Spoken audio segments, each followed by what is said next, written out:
As kids prepare to head back to school, many are filled with excitement for new adventures and friendships, but not all of them. Health reporter Haley Hernandez is joining us because it's not exciting for everybody. Haley, what's going on? Well, yeah, unfortunately that is right. For some children going back to school, it can bring on separation anxiety, especially for those who spent a lot of time with their parents during summer break. So joining us now to share more is Dana Sheridan, a counselor at the Village School in Houston. So, just to paint a picture a little bit, what exactly is separation anxiety? What does that look like? So separation anxiety is pretty common. I mean, it's healthy to have that attachment.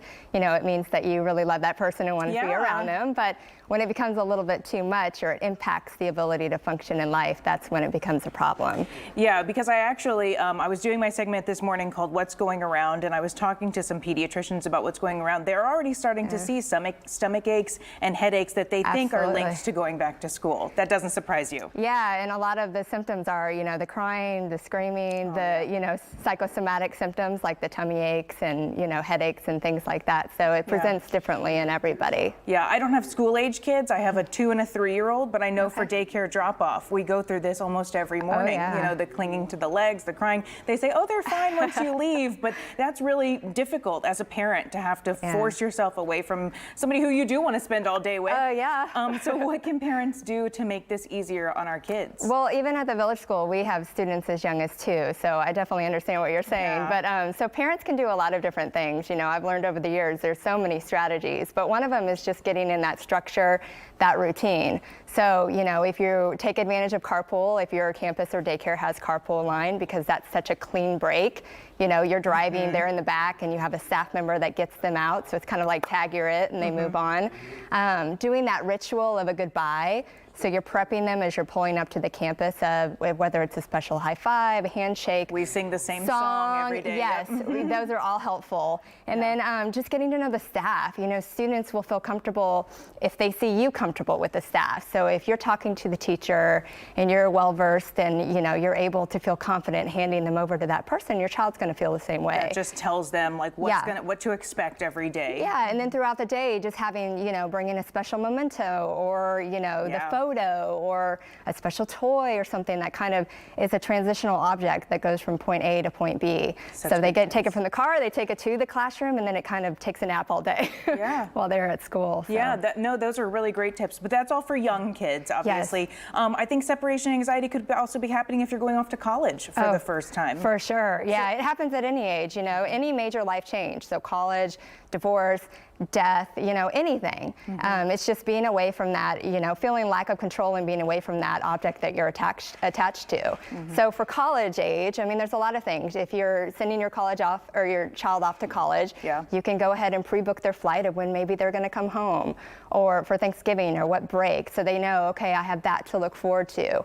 Or you can set up a time like, okay, every Sunday at 4, we're going to talk on the phone, just so there's things that they can control and have a little bit of choice in when they know they're going to have still that connection with the home piece of it. The countdown to when I get you back has begun before I even drop you off. And we have boarding school at the Village, so that's another layer, is we're the only boarding school in Houston. A lot of those kids starting as early as middle school, so they're getting used to being away, and we're in a national school, so they're coming from all over the world, and some of their parents are way far away, so they're having to adjust. By the time they get to college, they'll be fine. But they're living dorm life and having to adjust all that. So we are definitely aware of that challenge in that age group. That must be something you deal with a lot. What about, are you having to deal with the parents a lot and explain to them how maybe tips that they can use for their own separation anxiety? Yes, absolutely. So parents is another thing. So my thing is, I'm big on energy. So if you're confident and you're feeling good and you're upbeat and you're positive, your child's going to be the same way.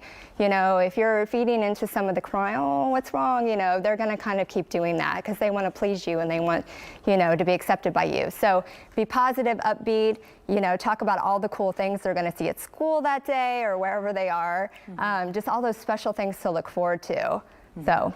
Well, talking about being a confident parent, I mean, it does take educators also reinforcing that confidence and walking us through this. I mean, sometimes you guys are there just as much for the parents as you are for the students. So that helps. Yeah, I work just as much with parents as I do with students, I feel like. I bet. Yeah, and then finding a support group for parents, I think that's healthy too. And then kind of figuring out during your day what you're going to do as your own life.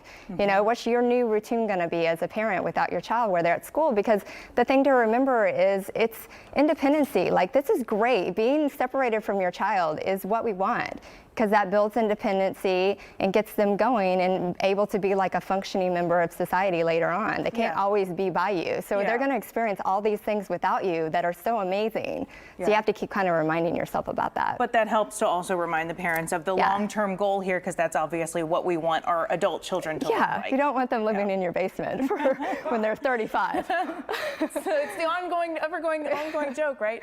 All right. Well, thank you so much for joining us. Those are all excellent tips.